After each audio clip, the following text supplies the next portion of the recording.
नमस्कार, मी डायटिशियन निशा चौगुले। सर्वप्रथम सर्वांना दीपावलीच्या हार्दिक शुभेच्छा। दिवाळी म्हटलं की फराळ हा आलाच। फराळामध्ये गोड पदार्थ, तिखट पदार्थ, तेलकट पदार्थ हे आलेच। पण आपल्या फॅमिलीमध्ये असे काही लोक असतात की ज्यांना बीपी असतो, कोणाला डायबिटीज असतो, तर कोणाला वेट लॉस करायचा असतो। दिवाळीचा पदार्थ हा प्रमाणामध्ये खाल्ला पाहिजे। जे गोड पदार्थ असतात त्याच्यामध्ये एम्प्टी कॅलरीज भरपूर असतात, दुसरं काही नसतं। एम्प्टी कॅलरीज जास्त आपण कंझ्युम करतो त्याच्यामुळे रक्तातील साखर वाढते, वजन देखील वाढतं। जास्त तेलकट पदार्थ खाल्ल्यामुळे पचनसंस्थेवर ताण येऊ शकतो, त्याच्यामुळे पचनाच्या संबंधित समस्या उद्भवू शकतात, जसं की आम्लपित्त, अपचन यांसारख्या समस्या वाढवू शकतात किंवा आपलं कोलेस्ट्रॉल देखील वाढण्याचे चान्सेस भरपूर असतात। त्याच्यामुळे दिवाळीचा फराळ हा शक्यतो दिवसाच्या वेळी खा, दुपारच्या जेवणाच्या वेळेस फराळ खा।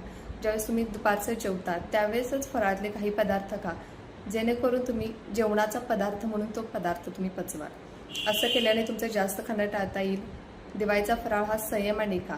एखाद्या वेळेस तुम्ही फळं किंवा ड्रायफ्रुट्स यांच्यासोबत फराळ खा। असं केल्याने फळांमधून किंवा ड्रायफ्रुट्समधून तुम्हाला पोषक घटक देखील मिळतात। त्याच्यामुळे दिवाळीचा फराळ हा प्रमाणामध्ये खा, कमी खा आणि आरोग्य सांभाळून दिवाळी साजरी